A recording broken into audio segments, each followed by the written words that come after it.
कविभिरीडितं कल्मषापहं श्रवणमङ्गलं श्रीमदादतं भुवि गृह्णन्ति भूरिदा जना।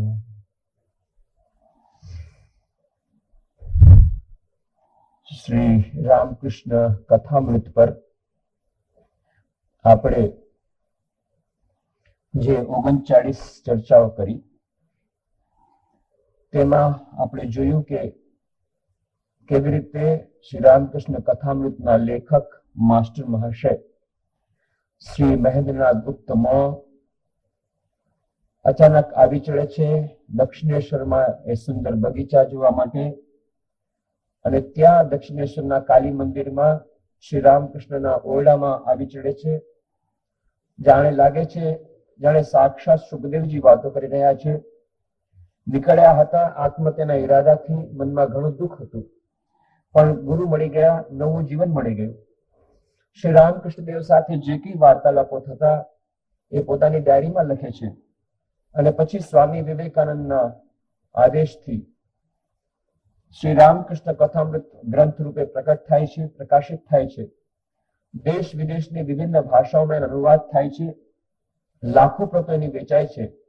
કથામૃતનું એ જાદુ, એ જાદુના જાદુગર કોણ, એ જાદુનું કારણ શું, એ જાદુના જાદુગર શ્રી રામકૃષ્ણ સ્વયં પોતે કેવી રીતે છે, આ બધી ચર્ચા આપણે કરી। માસ્ટર મહાશય પહેલી જ વાર આવ્યા, શ્રી રામકૃષ્ણ કહ્યું છે આવજો, અને એમને પણ ક્યારે બીજી વાર આવું એવું થાય છે। એ જાદુ લાગી ગયો છે। ફરીથી દક્ષિણેશ્વરના મંદિરમાં શ્રી રામકૃષ્ણ ઓરડામાં જવાનો એ નશો લાગી ગયો, સત્સંગને નશો લાગી ગયો। અને જ્યારે આ નશો લાગે છે ત્યારે બાકી બધો નશો પોતાની મેળે છૂટી જાય છે, મોહ માયા બધા છૂટી જાય છે। માસ્ટર મહાશયના બધા દુઃખ દૂર થઈ જાય છે। ક્યારે જે બીજી વાર આવું એવી વ્યાકુળતા થાય છે, આવી ચડે છે બીજી વાર, અને આ બીજી વારનું જે દર્શન એની જ વાતો ચાલી રહી છે। શ્રી રામકૃષ્ણ કથામૃતના પ્રથમ ભાગના પ્રથમ ખંડના 5મા અધ્યાયનું અધ્યયન આપણે કરી રહ્યા છીએ, જેમાં માસ્ટર મહાશય વિનયપૂર્વક પૂછે છે કે ઈશ્વરમાં કેવી રીતે મન જાય। વિનયપૂર્વક એટલા માટે બ્રેકેટમાં લખ્યું છે કારણ કે આની પહેલાના જે અધ્યાયમાં માસ્ટર મહાશય શ્રી રામકૃષ્ણ દેવ સાથે થોડો વાદ વિવાદ કરે છે અને પછી પોતે જ લખે છે માસ્ટરનો ઠાકુર સાથે, રામકૃષ્ણ દેવ સાથે આ પહેલો અને છેલ્લો વિવાદ। સમજી ગયા છે અહંકાર ઓગળી ગયો છે। ગુરુદેવે કૃપા કરીને અહંકાર ઓગાળી નાખ્યો છે। આપણને લાગે કે ગુરુદેવ કેવા પહેલી જ મુલાકાતમાં કેવા કઠોર શબ્દો વાપરે છે, કેવી રીતે એમની નિર્દયતાથી વર્તન કરે છે, પણ આ નિર્દયતા નથી। ગુરુ જ્યારે શિષ્ય પર પોતાની કૃપા વરસાવવા માંગે છે ત્યારે જુએ છે વચમાં જે એક મોટો પહાડ છે અહંકારનો, એ જ્યાં સુધી નહીં ઓગળી જાય ત્યાં સુધી એ જ્ઞાન નહીં આવે। અને માસ્ટર મહાશયને તો પોતાના મોટા યંત્ર બનાવવાના છે। વિશ્વ આખામાં હજારો વર્ષો માટે જે કથામૃતના પ્રકાશ દ્વારા કેટલાય લોકોના હૃદયના અજ્ઞાનાંધકાર દૂર કરવાના છે, એના માટેનું મહાન યંત્ર બનાવવાનું છે। એ યંત્ર તો ત્યારે જ પરફેક્ટ બને, ત્યારે જ પૂર્ણ બને કે જ્યારે એમાં અહંકારનું એક નામું નિશાન ન હોય। અને એટલા જ માટે શ્રી રામકૃષ્ણ દેવ જાણે કે આપણે લાગે છે નિર્દયતા કરે છે, નહીં, અહંકાર ઓગાળી નાખે છે। અને માસ્ટર મહાશય વિનયપૂર્વક પૂછે છે ઈશ્વરમાં કેવી રીતે મન જાય। અને શ્રી રામકૃષ્ણ દેવે હજી તો આ બીજી મુલાકાતમાં પોતાનો આખો ઉપદેશ આપી દીધો, જીવન જીવવાની કળા બતાવી દીધી। દૈનિક જીવનમાં શાંતિ કેવી રીતે મળે, શાશ્વત શાંતિ કેવી રીતે મળે, બધું બીજી જ મુલાકાતમાં આપી દીધું। ચારે યોગોની વાત કરી। પહેલા કહે છે ધ્યાન કરવું મનમાં, વનમાં અને ખૂણામાં, ધ્યાન યોગ રાજયોગની વાત કરી। અને પછી કહે છે હંમેશા ઈશ્વરના નામ સ્મરણ કરવા, ભગવાનનું નામ લેવું, ભક્તિ યોગની વાત કરે છે। પછી કહે છે નિત્યાનિત્ય વસ્તુ વિવેક કરવો, નિત્ય શું છે અનિત્ય શું છે વસ્તુ વિચાર કરવો, જ્ઞાન યોગની વાત કરી। અને પછી જ્યારે માસ્ટર મહાશય પૂછે છે સંસારમાં કેવી રીતે રહેવું, અને કહે છે સંસારમાં રહેવું તો બધા કામ કરવા, કઈ કામ કરવા છોડવાની જરૂર નથી, પણ મન ઈશ્વરમાં રાખવું, એક જાણવું કે આ બધામાંથી કોઈ આપણું નથી, આસક્તિ ન રાખવી। તમે સંસારમાં રહો, સંસારમાં રહીને ઈશ્વરની પ્રાપ્તિ થઈ શકે, અવશ્ય થઈ શકે, પણ શ્રી રામકૃષ્ણ દેવ કહે છે તમે સંસારમાં રહો એમાં વાંધો નથી, પાણીમાં જો નાવ રહે વાંધો નથી, પણ નાવમાં જો પાણી આવશે તો નાવ ડૂબી જશે. તમે સંસારમાં રહો વાંધો નથી, પણ સંસાર પ્રત્યેની આસક્તિ તમારામાં આવશે તો એ આસક્તિને કારણે, એ બંધનને કારણે તમે સંસારમાં સપડાઈ જશો. દુઃખ આવશે, શોક આવશે, તાપ આવશે. એમાં બંધાવાનું નથી. જ્યાં સુધી આસક્તિ રૂપી આપણું જે બંધન છે એ જતું નથી, ત્યાં સુધી ઈશ્વરની પ્રાપ્તિ થતી નથી, પરમ પદની પ્રાપ્તિ થતી નથી, પરમ શાંતિની પ્રાપ્તિ થતી નથી. 4 દારૂડિયા પૂનમની રાતના ભેગા થયા.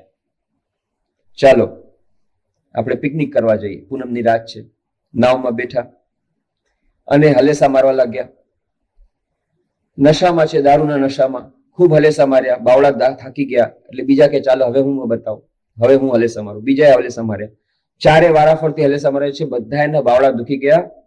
દારૂના નશામાં બધું નશો દૂર થઈ ગયો. જ્યારે પ્રકાશ આવ્યો, સૂર્ય નારાયણ આવ્યા, દારૂનો નશો પણ દૂર થઈ ગયો. બધા થાકી ગયા છે. ચાલો ભાઈ ચાલો, જોઈએ તો ખરા ક્યાં આવ્યા છે. કિનારો આવ્યો તો ખરો, માંડ કિનારો આવ્યો. સામે કિનારે જવું હતું અને કહે છે ચાલો આવ્યો તો ખરો, આટલા થાકી ગયા. ઉતરીને જુએ છે જ્યાંથી ચડ્યા હતા ત્યાં ને ત્યાં જ છે. લંગર ઉપાડવાનું ભૂલી ગયા હતા. આખી રાત હલેસા તો માર્યા પણ લંગર ઉપાડવાનું ભૂલી ગયા. નાવ એક તસુ પણ આગળ ન ચાલી. એવી જ રીતે શ્રી રામકૃષ્ણ કહે છે જ્યાં સુધી આસક્તિ રૂપી લંગર આપણે નથી ઉપાડ્યું, જીવનમાં આસક્તિ નથી આવી, ત્યાં સુધી આપણી જે કઈ સાધના છે એ બધી સાધનાનું કઈ ફળ મળશે નહીં. આપણી સાધના રૂપી નાવ આગળ વધશે નહીં. ઈશ્વરની પ્રાપ્તિ તો બહુ દૂરની વાત રહી. દૈનિક જીવનમાં પણ શાંતિ નહીં મળે. દૈનિક જીવનમાં પણ સુખ, શોક, તાપ બધું રહેશે. આસક્તિ, અને જેમ આપણે વાત કરી, આસક્તિ બહુ સુંદર વ્યાખ્યા કહે છે. આસક્તિનો અર્થ છે જો કભી ભી આ सकती है, किसी को भी आ सकती है. હંમેશા આવે છે. ક્યારે આવે છે કે ખબર નથી. આનું જ નામ તો માયા. દરેકને આવે છે. ક્યાંથી આવે છે ખબર નથી પડતી. આસક્તિ, મોહ આવે છે ક્યાંથી ખબર નથી પડતી, દરેકને વ્યાપે છે. આસક્તિ આવી જાય છે. આનું જ નામ માયા. સમજાતી નથી. અઘટન ઘટન પટીયસી માયા. માયાનું ડેફિનેશન આપ્યું, અઘટન ઘટન પટીયસી. જે અઘટન હોય એને પણ ઘટન કરી શકે, એનું જ નામ તો માયા. સમજમાં નથી આવતું કેવી રીતે માયા આવી જાય છે, કેવી રીતે મોહ આવી જાય છે, કેવી રીતે આસક્તિ આવી જાય છે. શ્રીમદ ભગવદ્ ગીતા અદ્ભુત ગ્રંથ. એ સાયકોલોજીનો પણ એક મોટો ગ્રંથ છે. ઘણા ઓછા લોકો જાણે છે. કેટલી બધી સાયકોલોજીની એમાં વાતો છે. મોડર્ન સાયકોલોજી જે વાતો નથી કરી શકતા બધી વાતો એમાં છે. એમાં મોહ અને માયા અને આસક્તિ કેવી રીતે આવે છે એનું કારણ આપણે જાણવા માંગીએ છીએ. એક કારણ બતાવ્યું છે. કેવી રીતે આવે છે એની આખી પ્રોસેસ બતાવી છે. કહે છે ભગવાન શ્રી કૃષ્ણ અર્જુનને, ધ્યાયતો વિષયાન પુંસઃ સંગસ્તેષુપજાયતે સંગાત સંજાયતે કામઃ કામાત ક્રોધો વિજાયતે ક્રોધાત ભવતિ सम्मोहः सम्मोहात् સ્મૃતિ વિભ્રમઃ સ્મૃતિ વિભ્રંશાત બુદ્ધિનાશો બુદ્ધિનાશાત પ્રણશ્યતિ. આજે પતનનું આખું મનોવિજ્ઞાન કહી દઉં. શું કહે છે? ધ્યાયતો વિષયાન પુંસઃ. જ્યારે મનુષ્ય ધ્યાન કરે છે, ચિંતન કરે છે વિષયનું, ત્યારે શું થાય છે? સંગસ્તેષુપજાયતે. એના પ્રત્યે આસક્તિ ઉત્પન્ન થાય છે. કોઈ એક પણ વસ્તુ કે એક પણ વ્યક્તિ સાથે વધારે વાર રહેવાથી, વધારે વાર જોવાથી, વધારે વાર ચિંતન કરવાથી, મનમાં ભલે જોયું એકવાર, પણ મનમાં ચિંતન કેટલી વાર કર્યું છે વધારે મહત્વનું છે. કેટલી વાર સાથે રહ્યા ક્યારેક ક્યારેક વધારે મહત્વ નથી હોતું, પણ કેટલી વાર મનમાં ચિંતન કર્યું, ચિંતન જ છે અસલ. ધ્યાયતો વિષયાન પુંસઃ. મનમાં જેનું ચિંતન કર્યું તો ત્યારે આસક્તિ આવશે જ આવશે એ વસ્તુ અથવા વ્યક્તિ પ્રત્યે. ધ્યાયતો વિષયાન પુંસઃ સંગસ્તેષુપજાયતે. પછી જ્યારે સંગ આવ્યો, જ્યારે આસક્તિ આવ્યો ત્યારે શું થયું? સંગાત સંજાયતે કામઃ. જ્યારે સંગ આવ્યો ત્યારે કામ, ત્યારે એને પામવાની ઈચ્છા થઈ જાય છે. જે એના પ્રત્યે આસક્તિ છે, જે વસ્તુ અથવા વ્યક્તિ પ્રત્યે, પછી એને પોઝેસ કરવાની વ્યક્તિ આવે છે કે આપણી પાસે જે વ્યક્તિ રહે, આપણી પાસે જે વસ્તુ રહે, એ પોઝિશનનો ભાવ આવે છે. એનું નામ છે કામ. એને પામવાની ઈચ્છા. સંગાત સંજાયતે કામઃ અને કામાત ક્રોધો વિજાયતે. પછી જ્યારે એ કામમાં જ્યારે વ્યવધાન આવે છે, આપણી ઈચ્છા જ્યારે પરિપૂર્ણ નથી થતી, તો જે લોકો આ ઈચ્છા પરિપૂર્ણ થવા નથી દેતા એના પ્રત્યે ક્રોધ પ્રકટ થાય છે. એ પરિસ્થિતિ પ્રત્યે ક્રોધ પ્રકટ થાય છે. અને ક્યારેક ક્યારેક આપણે પોતાના ભાગ્ય પ્રત્યે ક્રોધ પ્રકટ કરીએ છીએ. અને જો કદાચ ઈશ્વરમાં થોડું થોડું માનતા હોય, થોડું થોડું ન માનતા હોઈએ, તો ઈશ્વર પ્રત્યે ક્રોધ પ્રકટ કરીએ છીએ. સાચું જે માનતા હોય લોકો કોઈ દિવસ ક્રોધ પ્રકટ નહીં કરે, કારણ કે એને ખબર છે ઈશ્વર કોણ, ઈશ્વર કદી કોઈનું અકલ્યાણ નથી કરતા. પણ જે અધકચરું જે શ્રદ્ધા ધરાવે છે એ લોકો તરત જ ઈશ્વરને સૌથી પહેલા દોષારોપણ કરે છે કે આ જ છે મારી ઈચ્છા વિરુદ્ધ, મારી ઈચ્છામાં બાધક તત્વ, એના ઉપર ક્રોધ. હું હવે ઈશ્વરમાં માનતો જ નથી, હું ઈશ્વરમાં માનતી નથી. કેટલા લોકો આવીને કહે છે કેમ? અરે મેં કહ્યું તો મારા હસબન્ડ ટ્રાન્સફર કરાવી દો, નથી કરાવ્યું 3 મહિનાથી, હવે બસ ઈશ્વરમાં શ્રદ્ધા આવી ગઈ, હવે મંદિરમાં આવશે જ નહીં કોઈ દિવસ. બસ એની શ્રદ્ધા અહીંયા સુધી જ હતી. જો હસબન્ડ નું ટ્રાન્સફર કરાવે, જો બાળક આપે, અથવા એનું ટ્રાન્સફર કરાવે, અથવા એની પોસ્ટિંગ થાય કે એને નોકરી મળે, આ બધું આપણા મનમાં એ બધું લેવડ દેવડની ભાવના છે. આ નાનકડી શ્રદ્ધા, એ શ્રદ્ધા તૂટી જાય છે જયારે આપણી ઈચ્છામાં અવરોધ આવે છે ત્યારે ક્રોધ પ્રકટ થાય છે. કામાત ક્રોધો જાય છે, ક્રોધાત ભવતિ સમોહ. અને જ્યાં ક્રોધ આવ્યો ત્યારે માણસ સંમોહિત થઈ જાય છે. પછી એને શું સારું શું નરસું એની કોઈ ભાન જ રહેતું નથી. શું કરે છે, શું બોલે છે, કાંઈ ભાન નથી રહેતું. જે ક્રોધમાં આવેશમાં હોય એ વ્યક્તિ શું બોલે છે ક્યારેય ડાયરીમાં નહીં લખવાનું, કારણ કે એ પછી પોતે વ્યક્તિ નથી, બીજું જ કોઈ બોલી રહ્યું છે એની અંદરથી. ક્રોધના આવેશમાં જે કોઈ વ્યક્તિ કઈ બોલે એનું કોઈ મૂલ્ય નથી. એ મોહના આવેશમાં બોલે છે. તો ક્રોધાત ભવતિ સમોહ, સમોહા સ્મૃતિ વિભ્રમ. અને સ્મૃતિ વિભ્રમ, જ્યારે આ મોહ આવી જાય, જ્યારે આવી જાતું થઈ જાય ત્યારે સ્મૃતિ જાતી રહે છે, સ્મરણ શક્તિ જાતી રહે છે. કોણ છે, આ મારો બાપ છે, એ ભૂલી જાય છે કે આ મારો બાપ છે, કે આ મારો કાકો છે, કે આ મારી માતા છે, ભૂલી જાય છે. સ્મરણ શક્તિ વિલોપ થઈ જાય છે એક ક્ષણ માટે, જયારે આ મોહ આવે છે ત્યારે. અને સ્મૃતિ ભ્રંશાત બુદ્ધિ નાશો. અને જયારે સ્મૃતિનો ભ્રંશ થઈ ગયો, જયારે સ્મરણ શક્તિ જાતી રહી, તો બુદ્ધિ નાશો, બુદ્ધિનો નાશ થઈ જાય છે. બુદ્ધિ જે છે, વિવેક બુદ્ધિ, એ મનુષ્ય અને પશુનું વચ્ચેનું અંતર છે, આપણે પહેલા પણ કહ્યું છે. પછી મનુષ્ય અને પશુમાં કોઈ અંતર રહેતું નથી. આવું મનુષ્ય જયારે પશુ બને છે, વિવેક બુદ્ધિ જયારે ચાલી ગઈ, બસ ત્યારે પશુ બની ગયો. પછી એ હત્યા કરે છે કે આત્મહત્યા કરે છે, ગમે તે કરે. પછી એ બધી જે કઈ વસ્તુ છે પછી એ આઉટ ઓફ કંટ્રોલ થઈ ગઈ. કારણ કે બુદ્ધિ નથી ને. બુદ્ધિ હોય તો વિચાર કરે ને કે આ કરવું મારા માટે સારું, આત્મહત્યા કરી સારી, કે કોઈની હત્યા કરવી સારી. પછી એની તો બુદ્ધિ છે જ નહીં, એનામાં જાનવરમાં કોઈ અંતર જ નથી. તો બુદ્ધિ નાશાત પ્રણશ્યતિ. અને જયારે બુદ્ધિ નાશ થઈ ગયો ત્યારે પછી પ્રણશ્યતિ, પછી એ મનુષ્ય રહ્યો નથી, એનો સર્વનાશ થઈ ગયો. આ આખું પતનનું મનોવિજ્ઞાન શ્રીમદ ભગવદ ગીતામાં કહે છે. અને આને જાણે કે આને જ મૂર્ત સ્વરૂપ, આને જ જાણે આપણે સમજવા માટે બહુ સુંદર એક દૃષ્ટાંત આપણને મળે છે રામચરિતમાનસમાં. મનોવિજ્ઞાન આપ્યું ગીતામાં, પણ ઉદાહરણ એનું સચોટ મળે છે રામચરિતમાનસમાં. રામચરિતમાનસ પ્રસંગ આવે છે કે પાર્વતીજી શિવજીને કહે છે તમે રામ વિશે કહો, શ્રી રામ વિશે કહો, ભગવાન વિશે વાત કરો. ભગવાન વિશે થોડી વાતો કરે છે. પછી કહે છે ભગવાનનો અવતાર શા માટે થાય છે? કે ભગવાનનો અવતાર ઘણા કારણોથી થાય છે. એમાંનો એક અવતાર એટલા માટે થયો કે નારદ મુનિએ ભગવાનને શાપ આપ્યો હતો, એટલા માટે ભગવાનને અવતાર મનુષ્ય જન્મ ગ્રહણ કરવો પડ્યો. નારદ મુનિએ શ્રાપ આપ્યો ભગવાનને? નારદ મુનિ તો ભગવાનના આટલા મોટા ભક્ત છે, આટલા બધા જ્ઞાની છે, એ વળી શ્રાપ આપે? એ કેવી રીતે શ્રાપ આપે? મને બધું જાણવું છે. પાર્વતીજી પૂછે છે. શિવજી વાર્તા પર સંભળાવે છે કે જો વાત એમ છે, તો હિમાલયમાં બહુ સુંદર એક સ્થાન છે, એ ગુફા છે. એ ગુફા પાસે જઈને નારદ મુનિને બહુ સુંદર લાગ્યું. એટલું સુંદર નૈસર્ગિક દૃશ્ય છે. એ ગુફા પણ બહુ સારી લાગી હિમાલયમાં. તો ત્યાં જઈને અંદર બેસીને ધ્યાનમાં મગ્ન થઈ ગયા. ધ્યાનમાં મગ્ન થઈ ગયા તો એમને સમાધિ લાગી ગઈ. સમાધિ લાગી, ઊંડી સમાધિ લાગી ગઈ, અને એ સમાધિના આનંદમાં લીન થઈ ગયા. હવે જ્યારે કોઈ માણસ સુખી થાય ત્યારે સમજવાનું કે બીજા કેટલાક લોકો દુઃખી થતા હોય છે. ઇન્દ્ર દેવતા દુઃખી થઈ ગયો. અરે ભગવાન, આને ધ્યાન લાગી ગયું, આટલી મોટી સમાધિ લાગી, આટલી મોટી તપસ્યા કરે છે, આ જરૂર મારું રાજ્ય તડપા વાગે છે. એ પોતાનું કેલ્ક્યુલેશન કરે છે. જે લોકો વિશાળ હોય છે પોતાનું કેલ્ક્યુલેશન કરે છે. આને તો કોઈ એવી ઈચ્છા જ નથી કે મારે પ્રિન્સિપાલ બનવું છે. એ પોતાની રીતે બહુ સરસ રીતે કામ કરે છે, ફરજ બજાવે છે, પ્રોફેસર, લેક્ચરર, શિક્ષકની. ઓલા પ્રિન્સિપાલના મનમાં ફાળ પડી, આટલું બધું કામ સારું કરે છે, જરૂર દાનમાં કરવું છે, આ મારી પ્રિન્સિપાલની પોસ્ટ લેવા માંગે છે, એટલે તરત જ કેવી રીતે પગ પછાડવા એની તૈયારી કરે છે.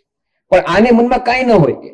નારદના મનમાં જરાય એવું નથી કે મારે ઇન્દ્રનું રાજ લેવું છે. કોઈ એના મનમાં શંકા નથી, કાંઈ કરતા કાંઈ. પણ ઇન્દ્ર દેવતા ગભરાઈ ગયા.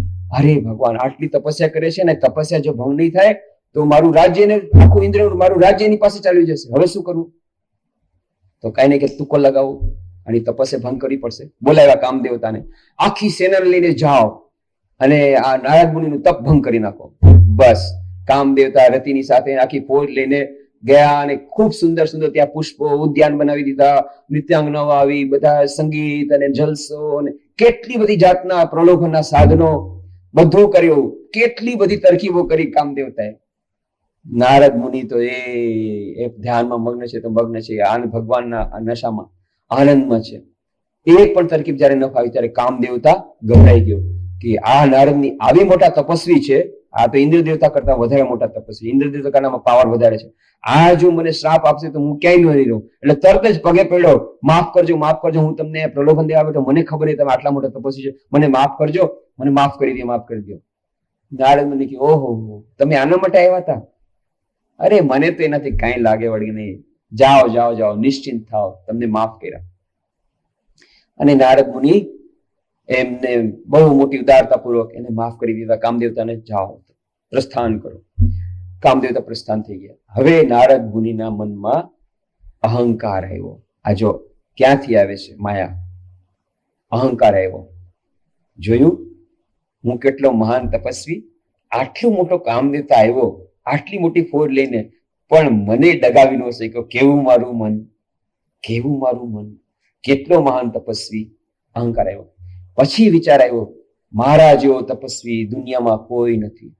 પછી વિચાર, હા ના, એક તો છે, શિવજીની સામે પણ કામદેવતા આવ્યા હતા, અને શિવજીએ ત્રિનેત્ર દ્વારા જોઈને કામદેવતા ભસ્મ થઈ ગયા. હા, એણે કામદેવતાને વશ કર્યો હતો. પછી એના મનમાં, જે મન, આપણું મન પોતાને કેવી રીતે છેતરે છે, અહંકાર. હા, પણ તોય શિવજી મારા કરતા તો નિકૃષ્ટ કહેવાય. કેમ? એમણે તો કામદેવતાને ભસ્મ કરી નાખ્યો, મેં તો કામદેવતાને માફ કર્યો. એના કરતા મારી કેટલી ઉદારતા કહેવાય. કામદેવતાથી હું પ્રલોભિત ન થયો, ઉલટાનું મેં એને માફ કરી દીધો, તો હું તો શિવજી કરતા મહાન કહેવાઉં. હવે મનમાં સળવળે છે. હવે મને સૌથી મોટો, વિશ્વમાં મહાન તપસ્વી, એની મને ટાઇટલ ક્યાંથી મળે? તો એક જ ટાઇટલ આપી શકે, જે અત્યાર સુધીનો જે સૌથી મહાન ચેમ્પિયન હોય, ગોલ્ડ મેડલિસ્ટ, એ જ કહી શકે કે તમે મારા કરતા વધારે મોટા ગોલ્ડ મેડલિસ્ટ, મારા કરતા તમારો નંબર વધારે છે. એટલે ગોલ્ડ મેડલિસ્ટ પાસે ગયા, શિવજી પાસે ગયા. શિવજી પાસે જઈને બધી આખી કથા કહી કે શિવજી આવી રીતે આવ્યો તો કામદેવતા, અને મને કાંઈ ન કરી શક્યો. એટલું જ નહીં, મેં તો એને માફ કરી દીધો, તમે તો ભસ્મ કરી દીધો હતો, મેં તને માફ કરી દીધો. કહેવાનો અર્થ છે, શિવજી તમે સ્વીકાર કરી લ્યો કે હે નારદ મુનિ, તમારા જેવા તપસ્વી નથી, તમે મારા કરતા મોટા તપસ્વી છો. એને બદલે શિવજી શું કીધું? શિવજી કહે બહુ સારું, પણ એક વાત નારદ મુનિ, આ વાત ભગવાનને કહેતા નહીં, ભૂલ ચૂકે પણ. ભગવાનને આ બધી વાત કહેવા જતા નહીં, ભૂલે ચૂકે પણ. કારણ કે શિવજીને ખબર હતી, જો ભગવાનને કહેશે તો પ્રોબ્લેમ થશે. તો નારદ મુનિ ત્યાંથી ચાલ્યા ગયા. મનમાં જોયું, ગમે એટલા મોટા શિવજી હોય પણ કેવી ઈર્ષ્યા. મેં કામદેવતાને પણ ભસ્મ કરીને જીતી લીધો, એનાથી સહન નહીં થયું, એટલે મને કે છે ભગવાનને કહેતા નહીં. એટલે ત્યારે મારે ભગવાનને જઈને કહેવું જ પડશે. જાણી કે મને ના પાડી છે કહેવાની. કેમ? કારણ કે એને એમ લાગે છે કે બીજાને ખબર પડી જશે હું પણ ગોલ્ડ મેડલિસ્ટ, મારે ઇક્વલ નંબર છે, વધારે નંબર છે. તરત જ ગયા ભગવાન પાસે જઈ અને બસ આખી કથા સંભળાવી. જ્યારે કથા સંભળાવી, ભગવાનને થયું કે અરે બાપ રે બાપ, નારદ મુનિ મનમાં પણ આ માયા આવી ગઈ, એના પણ અહંકાર આવી ગયો. અને જ્યાં અહંકાર આવે છે ત્યારે સાધકનું પતન અવશ્ય થાય છે. કારણ કે ભગવાન, જીવ અને શિવ વચ્ચેનું અંતર ક્યાં છે? એક જ અંતર છે, અહમનું. જ્યાં અહંકારનો પડદો દૂર થઈ ગયો કે જીવ અને શિવ એક બની ગયા, આ ફરી અહંકારનો પડદો આવી ગયો, બહુ મુશ્કેલ થઈ ગઈ. હવે તો આને મારે ગમે એમ કરીને, મારો પરમ પ્રિય ભક્ત છે એટલે મારી ફરજ છે મારા પરમ પ્રિય ભક્તને ગમે એમ કરીને એનું કલ્યાણ કરવું, એનો મારો ધર્મ છે ભગવાન તરીકે. એટલા માટે એનો અહંકાર હું જરૂર દૂર કરીશ. એટલે એમણે શું કર્યું? માયાની રચના કરી, અહંકાર દૂર કરવા માટે. માયા, જ્યારે નારદ મુનિ ચાલ્યા, રસ્તાથી પાછા જાય છે, વચમાં એક સુંદર નગર બનાવી દીધું ભગવાને. હવે ભગવાનની માયાનું નગર હોય તો પછી કેટલું સુંદર હોય! એકદમ સુંદર નગર, 100-100 જોજન લાંબુ, અને કેટલું સુંદર બધા અટ્ટાલિકાઓ અને મકાનો, અને પછી એના રાજા, નિધિરાનો નામનો રાજા, એ એમને જોવે છે. અને પછી ત્યાં એ રાજાની એક બહુ સુંદર કન્યા હતી, એનું નામ જ વિશ્વમોહિની. એટલી સુંદર સ્ત્રી, એટલી સુંદર કન્યા કે ક્યાંય જોવા ન મળે. અને રાજાએ જયારે જોયું આટલા મોટા મુનિ આવી રહ્યા છે, બ્રાહ્મણ આવી રહ્યા છે, આવો કરીને પોતાના રાજમહેલમાં બેસાવે અને કહ્યું કે જરા કન્યાને બોલાવી કે આને જરા જોઈ લ્યો, જોશ જોઈ લ્યો, તમે તો આટલા મોટા પંડિત છો, કે આના ભાગ્યમાં શું લખ્યું છે. સામે તો લાવી કન્યા. નારદ મુનિ તો મોહમાં ભૂલી ગયા.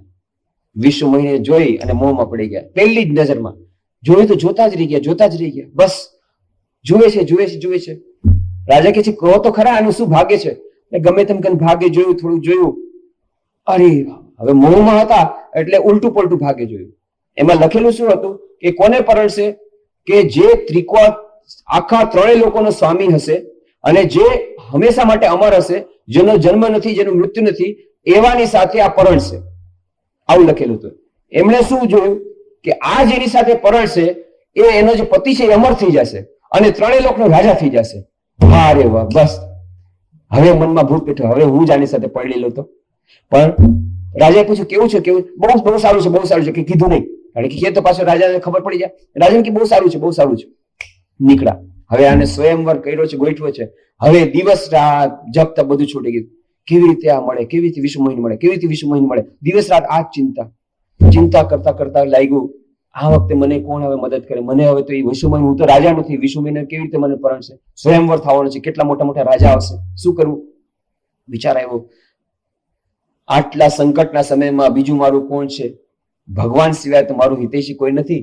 પણ ભગવાન પાસે કેવું જ આવી રીતે હવે ટાઈમ નથી. ખૂબ જોર પ્રાર્થના શરૂ કરી, અંતરપૂર્વક પ્રાર્થના શરૂ કરી. ભગવાન પ્રગટ થઈ ગયા. બોલ નારદ શું છે? હા ભગવાન, તમારી બહુ કામ પડ્યું છે, એમરજન્સી છે. શું છે? બધી આખી વાત કહી. મારે ગમે એમ કરીને વિશ્વ મોહિની જોઈએ, ગમે એમ કરીને મને તમારું રૂપ મને આપી દો. તમારું રૂપ મને મળશે તો જ વિશ્વ મોહિની મને ગળામાં માળા પહેરાવશે. ભગવાન હસતા હસતા બોલ્યા, નારદ, હું હંમેશા તારું કલ્યાણ કરતો આવ્યો છું, આ વખતે પણ તારું કલ્યાણ જ કરીશ. વૈદ પાસે જ્યારે કોઈ રોગી આવે છે ત્યારે એક દવા માંગે છે, પણ વૈદ એને એ જ દવા આપે છે જે એના માટે સારી હોય છે. એટલા માટે હે નારદ, હું તારું કલ્યાણ જ કરીશ, અકલ્યાણ કોઈ દિવસ નહીં કરું. હવે આ ડિપ્લોમેટિક લેંગ્વેજ નારદ સમજી ન શક્યા. એને એમ કે બસ ભગવાને તથાસ્તુ કહી દીધું, નારદ હું તારું કલ્યાણ કરીશ. સમજી ગયા, બસ મને ભગવાનનું પોતાનું રૂપ મળી ગયું. બસ હવે તો શું થઈ ગયું, ભગવાનનું રૂપ છે મારી પાસે, આટલો સુંદર હું થઈ ગયો છું. ગયા સ્વયંવરમાં બેસી ગયા ખૂણામાં. બસ એમને લાગે છે હવે તો બસ મારું આટલું સુંદર રૂપ છે તો વિશ્વમય તો મને જ ગળામાં માળા પહેરાવશે, વરમાળા પહેરાવશે. આ તરફ શિવજીના બે ગણ હતા, એ લોકો બ્રાહ્મણના વેશમાં, છુપા વેશમાં આવ્યા હતા. એ બધું જોઈ રહ્યા હતા, બધું જોઈ રહ્યા. એ લોકો પાછળ બેસી ગયા, નાટક જોવા માંડી ગયા. કારણ કે ભગવાન એને એકદમ કુરૂપમાં કુરૂપ રૂપ આપ્યું હતું. એટલું કુરૂપ હતું એમનું મોઢું કે એકદમ જોવાય નહીં એવું, એટલું કુરૂપ મોઢું હતું. અને નારદ એ કુરૂપ મોઢું લઈ અને બેસી ગયા. એટલે આ બંને બ્રાહ્મણ એ કટાક્ષમાં કહેવા ગયા, આહા નારદ ને જુઓ તો ખરા, એવા છે, શું સુંદર રૂપ છે એમનું. અરે હવે તો વિશ્વ મુનિ આને જ વરમાળા નાખશે એમ લાગે છે. આ લોકો કટાક્ષમાં કર્યા છે અને નારદ મુનિ હજી પ્રસન્ન થઈ ગયા છે. વાહ, ભગવાને તો મારી પ્રાર્થના સાંભળી કરી, આટલું સુંદર રૂપ આપ્યું છે, આટલું સુંદર રૂપ આપ્યું છે. આ તરફ વિશ્વ મુનિ આવી જોઈએ, એટલું કુરૂપ એની તરફ જોયું પણ નહીં. ક્રોધમાં દૃષ્ટિ નાખી અને તરત જ બીજી તરફ વહી ગઈ. અને પછી ભગવાન પોતે પણ આવ્યા હતા રાજા બનીને, ભગવાન સ્વયં. ભગવાનના ગળામાં વરમાળા નાખી ભગવાન તો વિશ્વ મુનિ લઈને ચાલ્યા ગયા. અને આ તરફ નારદ મુનિ તો એકદમ ગુસ્સામાં દાલ પીળા થઈ ગયા. હે, મને વિશ્વ મુનિ ન મળી, મને વિશ્વ મુનિ ન મળી, મને વિશ્વ મુનિ ન મળી. ભગવાને મારું કેવું કર્યું, ભગવાન કેવું કર્યું? આ કોણ લઈ ગયું, કોણ રાજા લઈ ગયું, કોણ રાજા લઈ ગયું? બસ ક્રોધ કરે છે. ત્યાં તો બંને બ્રાહ્મણ વેશમાં આવ્યા હતા, બંને શિવજીના ગણ જોર જોરથી હસવા માંડ્યા. અરે નારદ, તારું મોઢું તો જો એકવાર, જા પાણીમાં મોઢું જો. ત્યાં તો અરીસો નતો, પાણીમાં જોવું પડતું હતું મોઢું. તો જઈને થોડુંક નજીકમાં તળાવ હતું, ત્યાં જઈને નોડું જોયું. હે, વાંદરાનું મોઢું. અને એવો ગુસ્સો આવ્યો, મેં ભગવાનને કીધું તું મને સુંદર બનાવીને બદલે મને બંદર બનાવ્યો. હા, વાંદરાનું મોઢું આપ્યું. આ ભગવાનને હું જોઈ લઈશ, આ ભગવાન બરાબર નથી, આના જેવો નિર્દય કોઈ નથી, આના જેવો કોઈ ચાલબાજ કોઈ નથી, આના જેવો ડિપ્લોમેટ કોઈ નથી, આના જેવો ધોખેબાજ કોઈ નથી, જોઈ લઈશ એને. બસ પેલા શિવજીને તો ક્રોધ આવ્યો તો કામદેવતા ઉપર, આયા તો નારદ મુનિને ક્રોધ આવ્યો ભગવાન ઉપર, પોતાના ઉપર. જયારે આ તરફ એમને કહેતા હતા જો એને કામદેવતા પર ક્રોધ કર્યો, પણ પોતે ભગવાન ઉપર ક્રોધ કરે છે નારદ મુનિ. પછી તો બહુ ગુસ્સે થઈ ગયા. હવે બસ આની ખબર લઈ લઉં, આ ભગવાનની ખબર, આના ઉપર કોઈ નથી એટલા જ માટે. અને પછી ચાલ્યા ભગવાનની પાસે. જે હજી જાય છે ભગવાન, ત્યાં રસ્તામાં ભગવાન પોતે મળી ગયા. સાથે કોણ? એક તરફ લક્ષ્મી અને બીજી તરફ પેલી રાજકુમારી. અરે પછી તો ક્યાં જાય, એટલો ગુસ્સો રાજકુમારી જોઈને. રાજકુમારી લઈને ભગવાન પોતે આવે છે. હે, લાજ નથી, શરમ નથી, ભગવાન બની ગયા છો, આખા બધાના અધિપતિ છો, તમને કોઈ કહેવા વાળો નથી, એટલે તમારી આટલી બધી વધી ગઈ છે ને. હવે હું તમને બતાવી દઈશ, અત્યાર સુધી હું શાંત હતો, બધું બતાવી દઈશ, તમે કેટલા કપટી છો. પેલું સમુદ્ર મંથન કર્યું, ઝેર નીકળ્યું તો શિવજીને આપી દીધું અને પોતે લક્ષ્મીને લઈને વયા ગયા. આ બધું હું હવે જેટલા તમારા કાળ કપટ, બધા કાળા કરતું હું હવે બહાર પાડવાનો છું. તમે પહેલાથી જ કપટી છો, આવા છો, તેવા છો, કેટલી બધી ગાળો આપી. ભગવાને પેલા જયારે પૂછ્યું કેમ નારદ મુનિ ક્યાં ચાલ્યા આટલા વ્યાકુળતાપૂર્વક, અને ત્યારે આટલો બધો ગુસ્સો હતો, અને હવે તો આટલો બધો ગુસ્સો કર્યો તો એ ભગવાન હસી રહ્યા છે. એટલે ભગવાને જયારે હવે હસતા જોયા ત્યારે આ નારદ મુનિ રહ્યો, હજી તમે હસો છો, નિર્લજ, આટલી ગાળો આપો છો તોય તમને નથી થતું, જાઓ હું તમને શ્રાપ આપું છું. તમે મને વાંદરાનું સ્વરૂપ આપ્યું છે અને મને આવી રીતે કકડાયો છે, હવે તમારે મનુષ્ય રૂપ ધારણ કરવું પડશે, અને મને વિશ્વમયના વિરામાં આટલો તડપાયો છે, તમને તમારી નારીના વિરહમાં તમે તડપવું પડશે, અને ત્યારે આ મને વાનરનું રૂપ આપ્યું છે, ત્યારે તમને વાંદરા જ તમને સહાય કરશે. અને એટલા જ માટે પછી રામ આવે છે, ભગવાન રામ જન્મ થાય છે, અને પછી સીતાના વિરહમાં રડે છે, અને પછી વાનર સેના જેમને સહાય કરે છે. આ બધી વાત કહે છે કે આ શ્રાપ આપ્યો તો નારદ મુનિ, શ્રાપ તો આપી દીધો, પછી ભગવાને પોતાની માયા ખેંચી લીધી, બસ પેલું નગર પણ ગાયબ, વિશ્વભરની ગાયબ, નારદ મુનિ અને ભગવાન બે જ એકલા છે. નારદ મુનિ શું થયું ભગવાન? એટલે આજનું નામ માયા છે, તારા મનમાં જરાક આવ્યો તો ને અહંકાર દૂર કરી દીધો. ભગવાન હવે શું થશે? મેં તમને શ્રાપ આપી દીધો, જ્યાં માયા દૂર થઈ પાછી બુદ્ધિ આવી ગઈ, પેલા તો બુદ્ધિ ખતમ થઈ ગઈ. અરે ભગવાન મેં તમને શ્રાપ આપ્યો, શું થશે? કાંઈ નહીં ભાગો, તથાસ્તુ, કાંઈ વાંધો નહીં, બધું મારી ઈચ્છાથી થયું છે, મારે અમસ્તુ પણ જન્મ ગ્રહણ કરવો તો રાવણ કુંભકર્ણને મારવાના જ છે, એટલે મારે મનુષ્ય ધર્મ ગ્રહણ કરવાનો જ છે, એની તું ચિંતા નહીં કર, બધું ઠીક થશે. પણ તારા આ મોહ માયાના દૂર કરવા માટેની આ બધી પ્રક્રિયા હતી. તો આ મોહ માયા ક્યાંથી આવે છે, કેવી રીતે આવે છે, આપણે જાણતા નથી, પણ આ પ્રોસેસ ગમે તેને વ્યાપી જાય છે. એટલે જ આ માયા અત્યંત વિકટ, આસક્તિ રહેતા રહેતા આવી જ જાય છે. ને એટલા જ માટે જ્ઞાન યોગમાં બહુ સુંદર માયા વિશે વાતો કરે છે સ્વામી વિવેકાનંદ. આપણે એની થોડી વાતો કરી હતી. એટલા જ માટે કહે છે હવે આ માયામાંથી છૂટવાના બે ઉપાય છે. બે ઉપાય, એક તો છે એસ્કેપિઝમ, પલાયનવાદ. આંખ બંધ કરી લ્યો, સામેથી કોઈ ડેન્જર આવતું આંખ બંધ કરી લ્યો, તમને દેખાશે ડેન્જર, બસ તમને એમ લાગશે કે ડેન્જર નથી. માયા ભલે વ્યાપે, થવા દો, આસક્ત થવા દો, દુઃખ આવવા દો, પણ તમે એમ માનો કે બીજું કઈ છે જ નહીં. અને બીજો માર્ગ છે, એમાં બહાદુરી લાગે, ફેસ ધ બ્રુટ્સ, સામનો કરો. નહીં, અમે ગમે તેમ રીતે આમાંથી પણ માયામાંથી બહાર આવશું. તો સ્વામી વિવેકાનંદ કહે છે બે માર્ગો સૂચવવામાં આવ્યા છે. એક, અગર બીજા રૂપમાં આપણે બધા માયાની અંદર જ છીએ, સમજવી ઘણી મુશ્કેલ અને આંટી ઘૂંટી વાળી આ બાબત છે. દરેક દેશમાં માયાની વાતો થાય છે, બધે એ અંગે ઉપદેશ અપાય છે, પણ બહુ થોડા તેમાં માને છે, કારણ કે જ્યાં સુધી આપણને તેનો જાત અનુભવ થતો નથી ત્યાં સુધી આપણે તે માની શકતા નથી. આ શું બતાવે છે? આ એક ભયંકર સ્થિતિ દર્શાવે છે, કારણ કે આ બધું વ્યર્થ છે. સર્વ વસ્તુનો વિનાશ કરનારો કાળ આવ્યો લાગે છે અને કાંઈ બાકી રહેતું નથી. સંતને અને પાપીને, રાયને અને રંકને, સુંદરને અને કુરૂપને, સૌને તે ગણી જાય છે, કોઈને છોડતો નથી.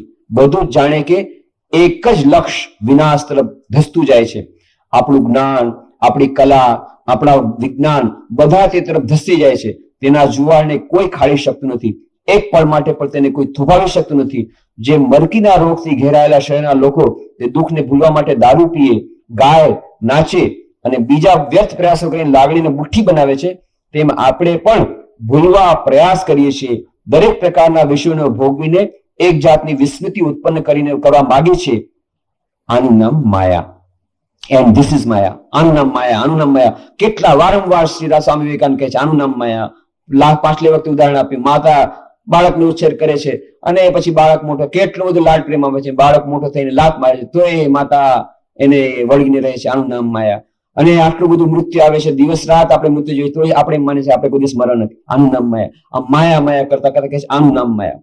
હવે માર્ગ, ઉપાય, બે માર્ગો સૂચવવામાં આવ્યા છે જે સૌ કોઈ જાણે છે. સામાન્ય માર્ગ આ છે, જે સામાન્ય માર્ગ આપણે બધા જાણીએ છીએ. આ માર્ગ આ છે. શું માર્ગ? આપણે શું કહીએ છીએ, એ બધું ભલે સાવ સાચું હોય પણ તેનો વિચાર જ કરો માં. મૃત્યુ આવતું હોય, આસક્તિ આવતી હોય, દુઃખ આવતું હોય જીવનમાં, એના તરફ જુઓ માં. એને ભૂલવાનો પ્રયાસ કરી દો, એના તરફ એનો વિચાર જ કરોમાં. વિચાર કરવાથી જ મુસીબત છે, એટલે વિચાર જ કરોમાં. એ બધું ભલે સાવ સાચું હોય, પણ તેનો વિચાર જ કરોમાં. કહેવતમાં છે તેમ, કહેવત છે વખત છે ત્યાં સુધી માણી લો, વખત છે ત્યાં સુધી માણી લો. આ બધી વાત સાવ સાચી છે, હકીકત છે, પણ તેની પરવા કરો નહીં. જે થોડોક આનંદ તમને મળે છે તેને ઝડપી લો, જે કંઈ થોડુંક થઈ શકે તેટલું કરી લો. ચિત્રની કાળી બાજુ તરફ નજર નાખોમાં, પણ સદાય આશાસ્પદ અને સારી બાજુ જ જુઓ. બસ આ છે આપણું સો કોલ્ડ પ્રેક્ટિકલ વ્યવહારુ જ્ઞાન. બસ જે કંઈ છે આવે છે, આપણે એના તરફ જોવાનું નહીં. મુસીબત આસક્તિ આવે છે, આ દુઃખ આવે છે સંસારમાં, આ બધી વસ્તુ એના કાળી તરફ નજર રાખો. બસ પોઝિટિવ પોઝિટિવ જોતા જાઓ. આ પોઝિટિવ મેન્ટલ એટીટ્યુડની વાત હતી. એ એટીટ્યુડ તો બહુ સારો. આ તો આપણે જાણી કરીને જે હકીકત છે એને ભૂલવાનો પ્રયાસ કરી છે. જે હકીકત છે, જીવનમાં સંઘર્ષ આવશે. ઘણા યુવાનોને કહે છે don't think that life is a bed of roses. ઘણા યુવાનો એમ માને છે બસ life is a bed of roses. And even if it is a bed of roses, remember roses are always accompanied by thorns. અને જો તમે માનતા હો કે ગુલાબની સેજ હોય તો ગુલાબની સાથે કાંટા પણ લેવા પડશે. પણ આપણે કાંટા છે જ નહીં. અરે કાંટા છે જ નહીં, તમે નહીં વિચાર કરો તો કાંટા લાગવાના જ છે એક દિવસે. અને ત્યારે શું કરશો તમે? એટલા માટે અત્યારથી બહાદુર બનીને કાંટાનો સામનો કરો. ગુલાબ લ્યો, પણ સાથે સાથે કાંટા માટે તૈયાર લ્યો. આ છે બહાદુરીનો માર્ગ, બીજો માર્ગ. અને આ આપણે શું કહે છે સો કોલ્ડ પ્રેક્ટિકલ. અરે કાંટા છે ને વિચાર જ કરોમાં, કાંટાનો દુઃખનો વિચાર જ કરોમાં, આસક્તિનો વિચાર જ કરોમાં, આ બધાનો વિચાર જ કરોમાં. આ વાતમાં થોડું સત્ય છે, પણ તેમાં ભય પણ છે. સત્ય એટલું છે કે તે એક સારું પ્રેરક બળ છે. આશા અને વિદ્યાત્મક આદર્શ જીવનના ઘણા સારા પ્રેરક બળો છે. તેમાં ભય એ પ્રકારનો છે. નિરાશ બનીને આપણે પુરુષાર્થ જ છોડી દઈએ છીએ. જગત જેવું છે તેવું સ્વીકારી લો, બને તેટલી શાંતિ અને આરામથી બેસી રહો, અને આ બધા દુઃખોમાં સંતોષ રાખો. જ્યારે પ્રહારો પડે ત્યારે પ્રહારો નહીં પણ પુષ્પો છે તે મનને મનાવો. જ્યારે ગુલામની માફક તમને તગડવામાં આવે ત્યારે તમે મુક્ત છો તેમ કહો.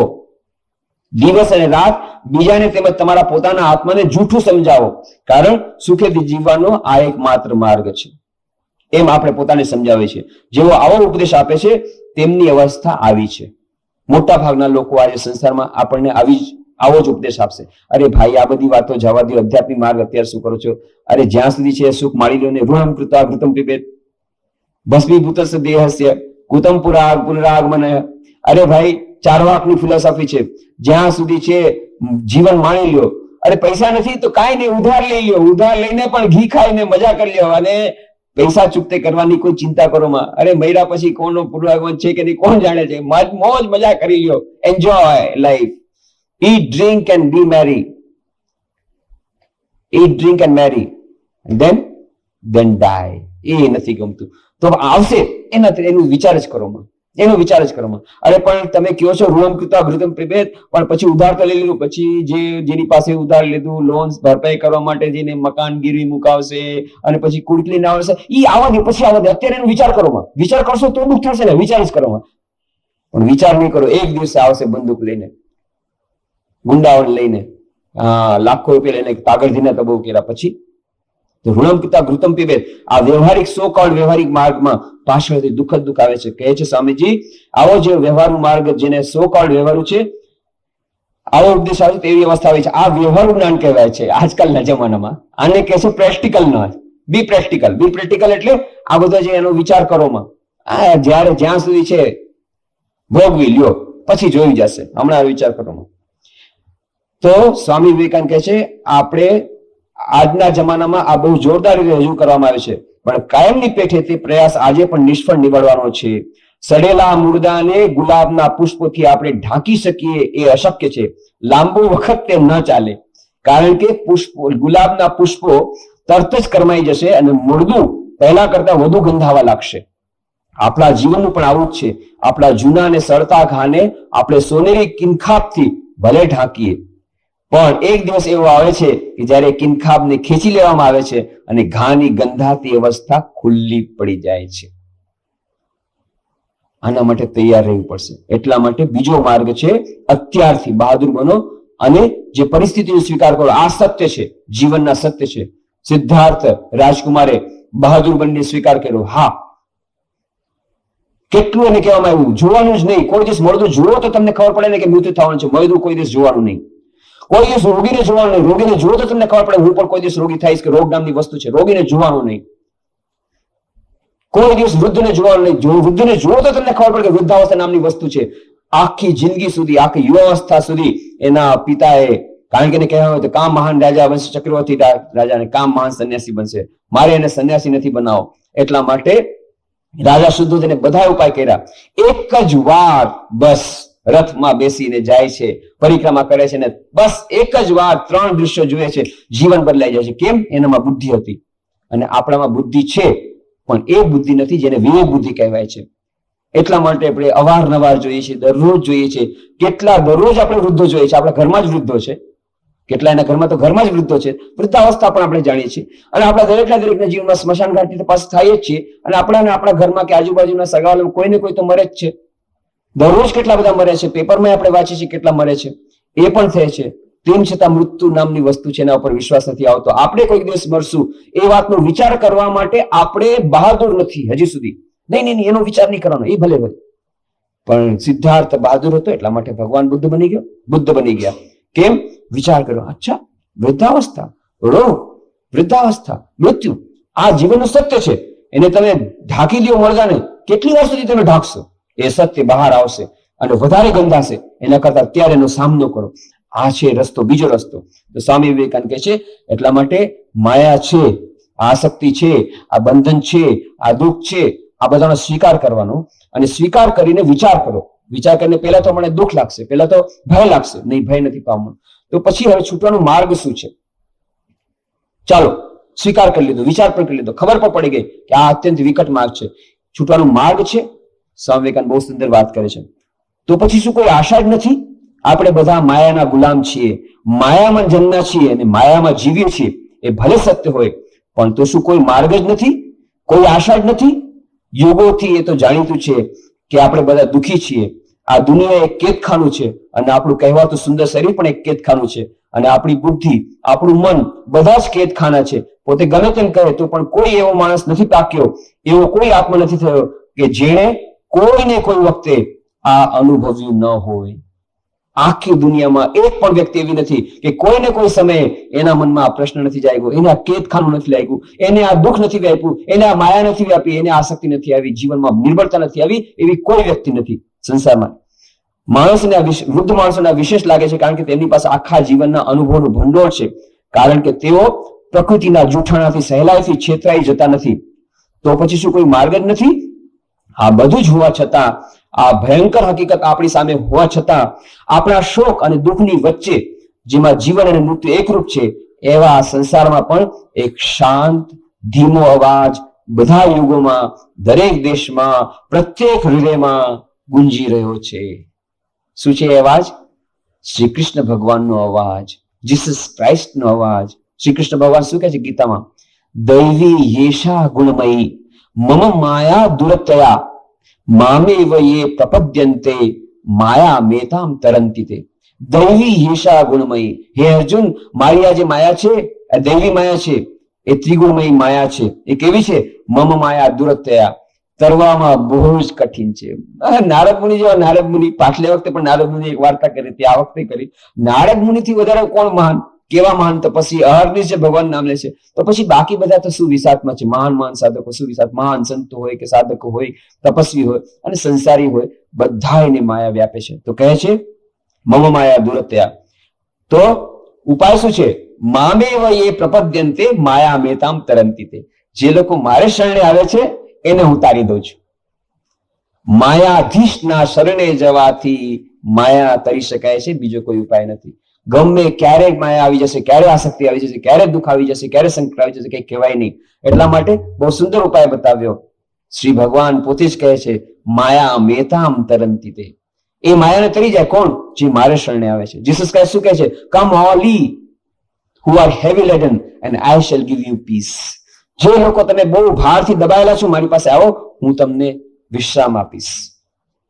બધાય દરેક શાસ્ત્રોમાં કહ્યું છે ભગવાનની શરણાગતિનો માર્ગ આપણી પાસે છે. માયાધીશને શરણાગત થવાથી માયાના સકંજામાંથી આપણે નીકળી શકીએ છીએ. જો એને આપણે શરણાગત થઈએ, ભગવાન નામ લઈએ, તો આસક્તિ. એટલા માટે ભગવાન શ્રી રામકૃષ્ણ શું કહે છે?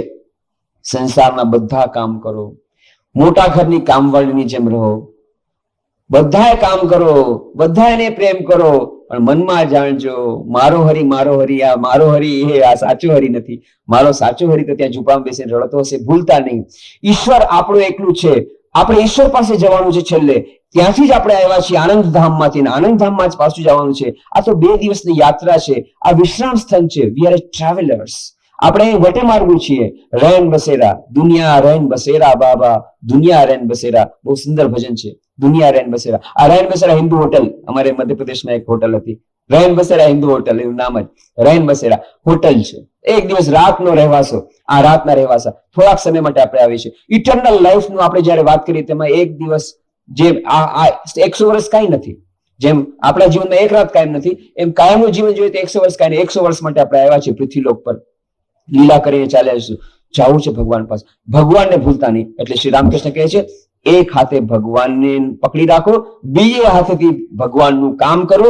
જે કઈ કામ કરો છો સંસારનું, બધું ભગવાનનું કામ છે એમ સમજીને બીજે હાથે કામ કરો, પણ એક હાથે ભગવાનને પકડી રાખો. અને પછી જયારે બધું કામ પતી જાય ત્યારે બંને હાથેથી ભગવાનને પકડી લ્યો, તો પછી પડવાનો ડર નથી. ત્યાર પછી કોઈ કહે છે, પછી પાછા હજી એમાં આપણે શ્રી રામકૃષ્ણ પાસે કેવા ભક્ત આવે છે. આપણને એટલો આનંદ થાય કે ચાલો, ત્યારના વખતમાં પણ આપણા જેવા ભક્તો હતા, એવા પ્રશ્ન પૂછે છે કે આ ભગવાન અમારથી નથી થતું. તમે કહો છો એક હાથે ભગવાનને પકડી લ્યો, બીજે હાથે ભગવાન કામ કરો. આ અમારથી નથી થતું, તો શું ઉપાય? એનો ઉપાય પણ ભગવાન બતાવશે. આમ જ બતાવશે શ્રી રામકૃષ્ણ દેવ. બધા ઉત્તર આપે છે. બહુ સુંદર. રામકૃષ્ણ કથામૃતમાં આપણને જીવન જીવવાની કળા મળે છે.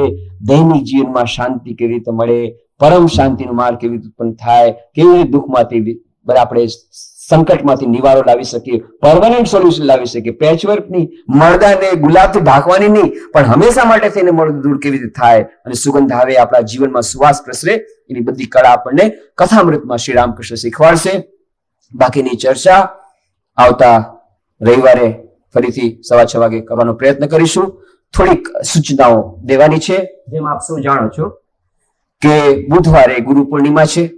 રામકૃષ્ણ મઠ મિશનના જેટલા અમારા સેન્ટર્સ છે ત્યાં બધા ગુરુ પૂર્ણિમા મોટે પાયે ઉજવે છે. એટલા માટે પહેલા આટલી મોટે પાયે નહોતી ઉજવાતી, પણ રામકૃષ્ણ મઠ મિશન અમારા 10મા પરમાધ્યક્ષ હતા સ્વામી વીરેશ્વરાનંદજી મહારાજ. એમણે આ નિયમ કર્યો થોડાક વર્ષો પહેલા કે રામકૃષ્ણ મઠ મિશનમાં પણ ગુરુ પૂર્ણિમા મોટે પાયે ઉજવવી. કેમ? કારણ કે પહેલા બધા પોતપોતાના ગુરુની જન્મદિન ઉજવતા. અમારે રામકૃષ્ણ મઠ મિશન એવી પરિપાટી છે કે ખરેખર તો શ્રી રામકૃષ્ણ જ સચ્ચિદાનંદ ગુરુ છે અને શ્રી રામકૃષ્ણ જ અમારા ગુરુ છે. ભલે તમે વીરેશ્વરાનંદજી મહારાજ પાસે દીક્ષા લીધી હોય કે ગંભીરાનંદજી મહારાજ પાસે દીક્ષા લીધી હોય કે આત્મસાનંદજી મહારાજ પાસે દીક્ષા લીધી હોય, વાઇસ પ્રેસિડેન્ટ અને પ્રેસિડેન્ટ મહારાજ અમારા મંત્ર દીક્ષા આપી શકે રામકૃષ્ણ મઠ મિશનમાં, તો ગમે તેની પાસેથી મંત્ર દીક્ષા લીધી, ખરેખર તો રામકૃષ્ણ જ ગુરુ છે. એટલા માટે પોતપોતાના ગુરુની જો જન્મદિવસ મનાવશો તો પછી એમાં ભંગાણ પડશે. રામકૃષ્ણ મઠ મિશનના ભક્તો બધા એક સાથે નહીં રહી શકે. એટલે બધા રામકૃષ્ણ મઠ મિશનના ભક્તો પોતપોતાના ગુરુનો જન્મદિવસ મનાવવાને બદલે, એટલે કોઈ અમારા ગુરુ પોતાનો જન્મદિવસ કહેતા નથી, એક જ દિવસ ઉજવે ગુરુ પૂર્ણિમા. બધાએ એ જ દિવસે ગુરુ પૂર્ણિમા ઉજવે. આવી જાતની પરિપાટી. તો આપણે અહીંયા પોરબંદર કેન્દ્રમાં પણ ગુરુ પૂર્ણિમા ઉજવવામાં આવશે બુધવારે 28મી જુલાઈના. ત્યારે સવારના 5 વાગે મંગલ આરતી, વેદ પાઠ, ગીતા પાઠ અને ભજન. પછી 8:30 વાગે વિશેષ પૂજા શરૂ થશે, ભજન થશે. 10 વાગે હવન થશે. 11:30 વાગે પ્રસાદ વિતરણ થશે. આ સવારનો કાર્યક્રમ. સાંજના 6:30 વાગે શ્રી રામકૃષ્ણ નામ સંકીર્તન. સાંજના 7:30 વાગે આરતી. 8 વાગે નીડ એન્ડ પાવર ઓફ ગુરુ, ગુરુની શક્તિ અને ગુરુની આવશ્યકતા જીવનમાં કેટલી છે એના વિશે આપણે થોડી ચર્ચા કરીશું. રાતના 8 થી 9 આવી રાતનો કાર્યક્રમ છે. બધા હાર્દિક આમંત્રિત છે. બધાને ત્યાંથી કાર્ડ જતી વખતે મળી જશે. એ જે એન્વેલપ મળશે એમાં 4 પ્રકારની વસ્તુઓ છે. એક તો આવું કાર્ડ મળશે જેથી આપ બધાને બીજા લોકોને પણ કહી શકો. આ તો જાહેર નિમંત્રણ છે, ગમે તે લોકો એમાં ભાગ લઈ શકે. બીજું તમને એમાં મળશે રામકૃષ્ણ મિશન પોરબંદરે 1 વર્ષની અંદર જે થોડી પ્રગતિ કરી છે અને રામકૃષ્ણ મિશન પોરબંદરને થોડો પરિચય પત્ર એ પણ એમાં આપ્યો છે જેથી બધાને આપ કહી શકો કેવી રીતે પ્રવૃત્તિ શરૂ થઈ છે. ત્રીજું છે લાઇબ્રેરી. એક પુસ્તકાલય આપણે શરૂ કર્યું છે. પુસ્તકાલય ભવન મોટું બનશે, એનો શિલાન્યાસ તો વિધિ થઈ ગયો, પણ ભવન બનતા હજી વાર લાગશે. પણ નાનું પુસ્તકાલય શરૂ થઈ ગયું છે. બહુ સુંદર સુંદર પુસ્તકો હમણાં આવ્યા છે. બાળ વિભાગના પણ બહુ સારા પુસ્તકો આવ્યા છે, મોટાઓ માટે પણ સારા પુસ્તકો આવ્યા છે. દરેક વિષયમાં આવે છે, મેનેજમેન્ટના, સાયન્સના, બીજા ફિક્શનમાં અને સેલ્ફ ડેવલપમેન્ટના, અંગ્રેજી, હિન્દી, इंग्रजी इंग्रजी इंग्रजी